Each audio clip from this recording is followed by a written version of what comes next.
That good-for-nothing wife. Just ditch that woman before we get in real trouble. As soon as they thought I was asleep, my husband and his mother completely changed their attitudes. They left home, but claiming they didn't want to lose their assets, they shamelessly returned and began causing chaos. When I confronted them with reality, my name is Daisy. I'm 30 years old. I got engaged to my husband, Brad, after dating him for 5 years. We were living with his parents in their house. Initially, we had agreed to buy our own house when we had our first child. It's been nearly 2 years since then, but we haven't been blessed with a child, and we're still living with his parents. Living with my husband, his mother, and his younger brother, I was often the subject of concern from those around me. My parents lived far away, a distance that required air travel, and they always expressed regret that they could not help me. However, my husband was always kind to me, and I had a good relationship with my mother-in-law. So far removed from the typical mother-in-law, daughter-in-law issues that it felt like they didn't apply to us. Because of this, I was very happy. One day, I got into an accident and broke a bone. I was hospitalized and couldn't move on my own. In the early days after the accident, my husband and mother-in-law visited me daily and worried for me. Now they only visit once a week. I was grateful they even came to visit, but the next day after the doctor told me I might have lasting injuries. She can't do housework or anything, but she's going to cost us more than ever. What a useless wife. She has lingering issues. Having kids is even more out of the question, right? Yeah, maybe now that it's come to this, I think it's a good thing we don't have kids. And if she stays bedridden forever, I'll have to do all the housework and care for her. I didn't agree to marry for this. Wasn't it to do the housework and caregiving? If she hadn't gotten into an accident, she could have continued as our maid. What a disappointment. Before this becomes too troublesome, get rid of that woman. I'll get it. I'll divorce her quickly. Thinking I was asleep, the two of them had this conversation in my hospital room. I was nothing more than a maid and a caregiver to them. After that, the attitudes of my husband and my mother-in-law towards me became blatantly cold. Your husband hardly comes, does he? He must be searching for a new woman. If you only had a child, you could have kept him by the skin of your teeth. My husband wasn't even coming once a week anymore. My mother-in-law seemed to just be passing time by saying nasty things. My brother-in-law, however, was doing the laundry and checking if I needed anything and was generally very helpful. He visited me nearly every day and even took me to the open-air area in my wheelchair when I felt suffocated by my long hospitalization. I was tired from physical therapy and wanted to give up at times, but I think I've made it this far thanks to my brother-in-law. His presence was that much of a help to me. I'm not getting worse, and physical therapy is going well, but it's still hard to say anything about any potential lingering issues. When I told my husband and mother-in-law about this, seriously? See, I told you we should have gotten rid of her sooner. The two of them started arguing over me. What are you two even saying? Aren't you being too harsh on Daisy, who's been taking care of our house and our father all this time? In reality, I had been taking care of my father-in-law for 5 years while dating my husband. When we started dating, we were told, "Why don't you live together since you are both going to get married anyway?" Yeah, it's a great deal. We can save money and live together and then get married when we're settled. When I hesitated, they said, "It's okay, we have plenty of rooms and we won't invade your privacy. Plus, you don't need to pay rent. You want to marry my son, right?" How could I refuse? But in return, "We have a favor to ask, Daisy. While you're working from home, can you look after our father who needs care? It's only for 4 to 5 hours during the day when my mother is out for her part-time job. We also have my brother, so the two of you can work together." My brother-in-law was also working from home. So he and I teamed up to take care of my father-in-law in the house. My father-in-law and brother-in-law were very close. My father-in-law had a hobby of collecting furniture, and even had a separate house just for it. My brother-in-law and I always enjoyed hearing about his hobby. My father-in-law loved his caring son Reagan. Eventually, my father-in-law's health began to decline, and after years of care, he passed away. After that, my husband proposed to me, saying thank you for always taking care of my father. Let's continue to be together. Let's get married. Despite having worked hard on housework and caregiving, the moment I became immobile, my husband and mother-in-law's attitude was as if I was worthless. Even I, normally composed, was infuriated. Force me, please pay what you're supposed to. Well, I don't want any trouble, so I'll give you the house. Let's waive the other division of property. I wondered if he would really give me the house.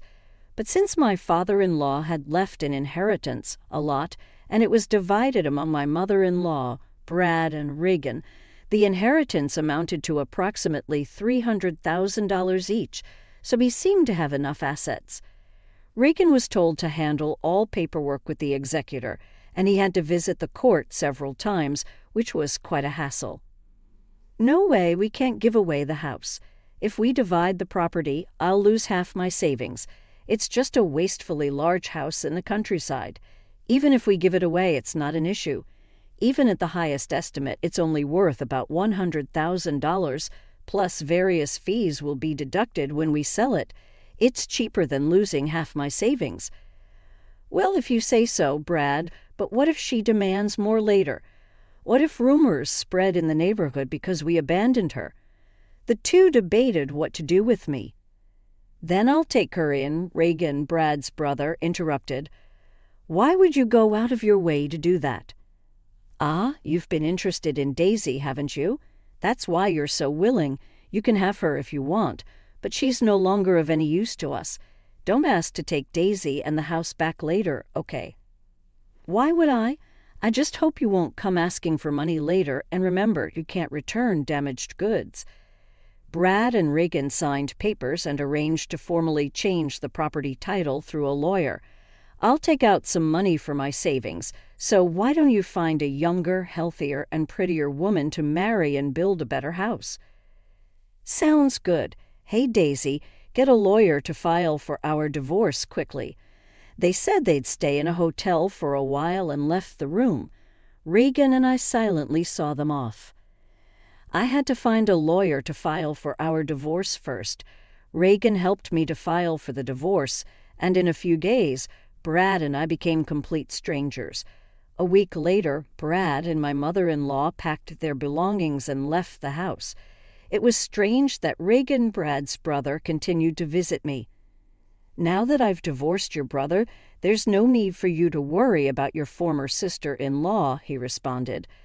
I'm doing this because I want to. I didn't get along with you just because you were my brother's wife. We both provided care and did housework together. We've talked a lot more in these 7 years than you ever did with my brother. We're friends, aren't we? Reagan said with a gentle smile. All I could do was express my thanks and gratitude. A month later, I was discharged from the hospital. Although I had to visit the hospital for physical therapy, I felt relieved to be home after such a long time. Do you think those two will really ever come back? I'm worried they might come back and make me work again. If they come back, I'll drive them away. I can't forgive them for treating you so horribly. Plus, they have no right to return to this house, Reagan reassured. I was still unable to move as before, so Reagan took care of most of the household chores. Fortunately, as I had been working from home as a freelancer, I was able to return to work and contribute financially. Thanks to the bi-weekly physical therapy, I recovered smoothly without any complications. A year later, I was able to live as before, and Reagan and I collaborated on the housework. We spent more time together, using our days off to go on trips. Just when I thought our peaceful days would continue, a storm suddenly came. One night, while Reagan and I were eating dinner, the door was knocked, and the intercom rang repeatedly. When I nervously answered, the person on the monitor was Brad. Hey, open up. Thinking this noise might disturb the neighbors, I opened the front door, and Brad entered the house without hesitation. "What do you want?" "Huh. Why do I have to put up with such an attitude just for coming home?"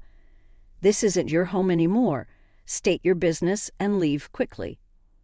"What are you talking about? I'll be living here again from today." "Oh, I'm hungry.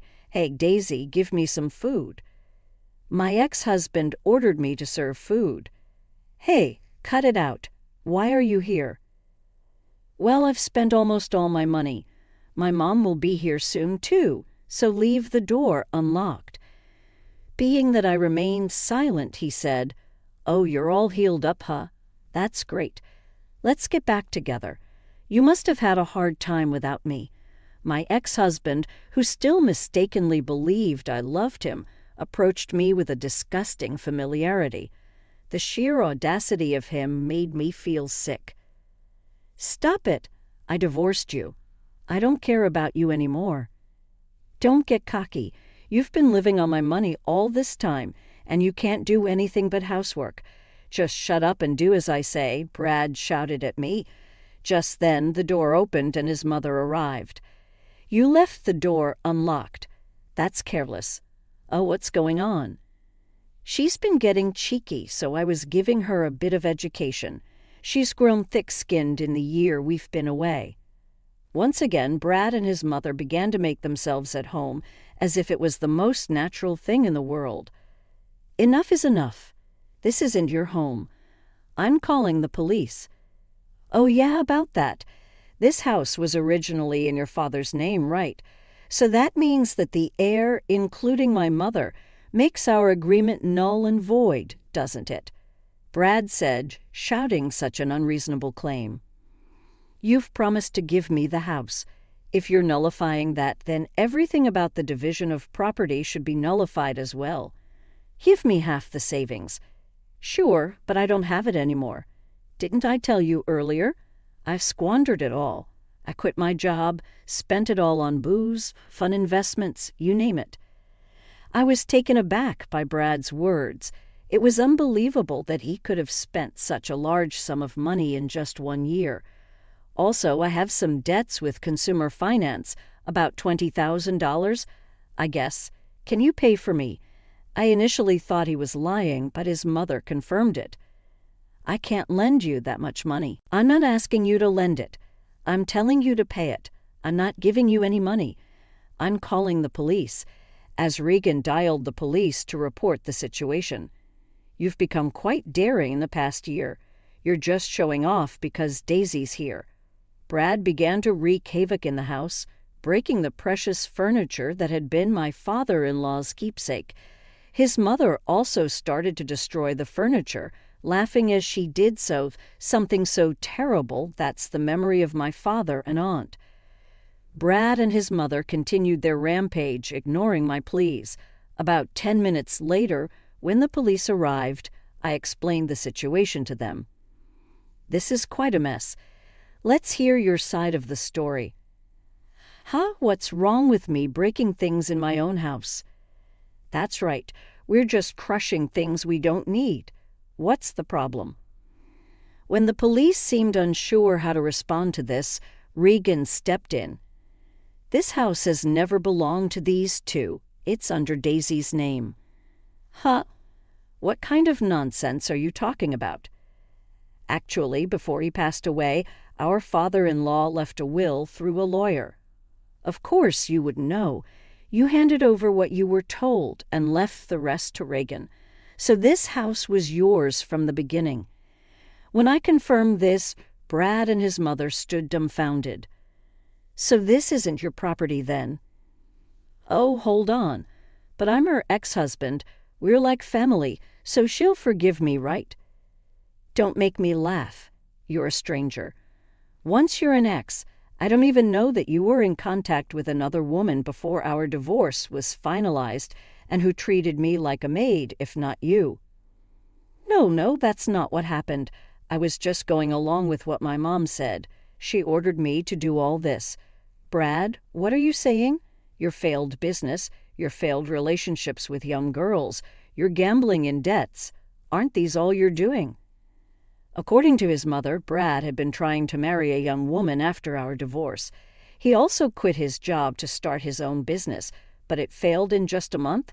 Even with money, Brad was rejected by the unemployed man and became reckless, going around playing and gambling, saying that he had money and could afford it. He had said that he had almost no money left, and it seemed that it was indeed nearly zero. You brought this upon yourself. All this is Brad's fault, so at least forgive me. Despite their previous condescending attitudes towards me, they both desperately pleaded for forgiveness, trying to shift the blame and groveling. This was truly ridiculous. No, I won't forgive either of you. And this isn't something from the past, is it? You were treating me like a servant until a moment ago, right? Not leaving when I asked you to leave is illegal, and since the furniture collected by my late father-in-law is now mine, you'll need to compensate me for that. But all right, we will compensate you. Just please don't get the police involved. You wouldn't want me to go to jail, would you? I actually don't care at all. By the way, we're married. It turned out I was married to my brother-in-law Reagan, or rather he was my former brother-in-law, now my husband. It hasn't even been a year, and you've moved on to another man, my own brother, at that. What are you talking about? You moved on before you were even divorced, didn't you? You wouldn't return Daisy to me, no matter how many times I asked. Stop clinging to the past already. Brad was left speechless. I don't care anymore. I'll pay for whatever damages there are. How much for my idiot husband's junk? Well, if we calculate roughly, about $100,000. Huh. What? The furniture that my father-in-law had collected was all high-end pieces made by famous designers. Brad and his mother, who had no interest in these items, seemed to have believed they were just junk. You're going to compensate for what you've broken, right? We're not sure if we can get the same items, but make sure to pay properly. Brad and his mother, unable to afford such compensation, were distraught. For the time being, the police took the two of them away for trespassing and vandalism. Of course, I didn't forgive them and went ahead with the lawsuit. Afterwards, Brad and his mother, who were desperately seeking help from Reagan, were bluntly rejected, with him saying, unashamed to even be related by blood. Brad and his mother were likely receiving their just desserts together. And there's one more thing I kept secret. My father-in-law told me to sell the house and use the money as I wish. Reagan had told me that the price of the house was $100,000, but in reality the documents stated the value of the house around $500,000. It's a good location, so it might sell for a bit more, but for now, Reagan and I decided to take it easy in the house my father-in-law left us with, no plans to sell it. Eventually, we plan to sell the land and build a new house. I had some worries about having children, so after getting married to Reagan, I went to the gynecologist for a checkup, but there were no issues with either Reagan or me. Now, with the troublemakers gone, Reagan and I are living happily together.